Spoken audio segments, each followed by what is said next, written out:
एक बार की बात है, चीन में 3 पौंड भिक्षु रहते थे। उनका नाम आज तक किसी को याद नहीं है, क्योंकि उन्होंने कभी भी किसी को अपना नाम बताया है नहीं। उन्हें केवल 3 हंसते हुए भिक्षुओं के रूप में जाना जाता है।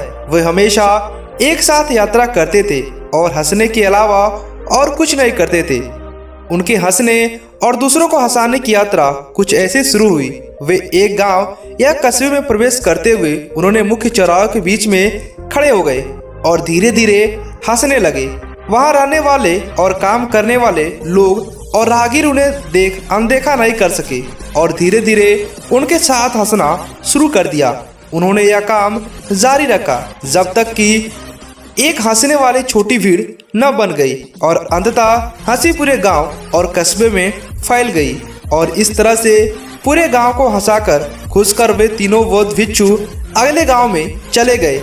उनकी हंसी उनकी शिक्षा और प्रार्थना का एकमात्र जरिया था, क्योंकि उन्होंने कभी किसी से बात नहीं की। उन्होंने पूरे चीन में बस यही स्थिति पैदा की। वे लोगों से प्यार करते थे और उनका सम्मान करते थे। लोग ऐसे आध्यात्मिक शिक्षकों को पहले या बाद में कभी नहीं मिले थे। उनका मानना था कि जीवन को हमेशा खुशी और आनंद के बड़े अवसर की तरह स्वीकार करना चाहिए। उन्होंने किसी प्रकार के लौकिक मजाक की खोज की थी, इसलिए उन्होंने कई वर्षों तक यात्रा की और हंसते हुए पूरे चीन में आनंद और खुशी फैलाई। जब तक कि एक दिन उत्तरी प्रांत के एक विशेष गांव में रहते हुए उनमें से एक की मृत्यु हो गई। लोग चौंक गए और दूर दूर से भागते हुए आए थे।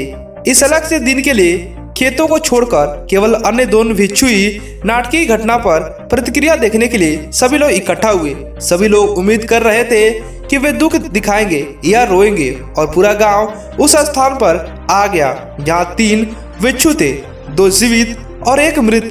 सबके आश्चर्य के बीच शेष 2 भिक्षु केवल जोर से हंस रहे थे। वे हंस रहे थे और हंसे ही जा रहे थे और रुकने का नाम नहीं ले रहे थे। कुछ लोग जो सहायता कर रहे थे उनके पास पहुंचे। उनसे पूछा कि वे ऐसा क्यों कर रहे हैं। उन्होंने अपने मृतक मित्र के लिए बिल्कुल भी शोक क्यों नहीं जताया। और इस बार भिक्षुओं ने वास्तव में प्रतिक्रिया व्यक्त की। कल आपके गांव के रास्ते में उन्होंने शर्त लगाई थी कि हमने से जो भिक्षु या अन्य 2 पहले मर जाएगा, बाकी 2 उसके ऊपर हंसी नहीं खोएगा।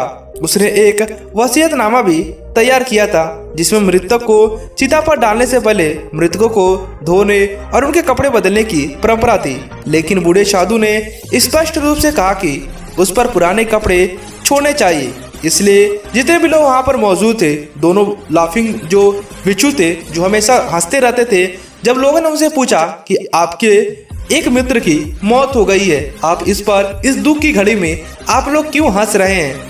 उन दोनों ने बताया कि हम तीनों लोगों के बीच में एक वसीयतनामा बना है कि जो भी पहले अगर कोई मर जाएगा तो बाकी लोग उसके हंसेंगे। जब उसकी चिता पर आग लगाई जाएगी तब तक उसके ऊपर हंसते ही रहेंगे।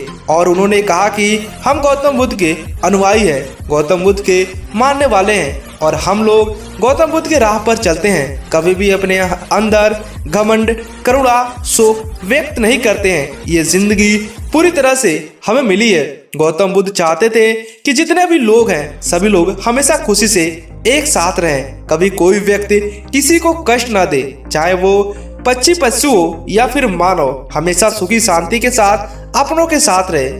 यही गौतम बुद्ध ने सिखाया।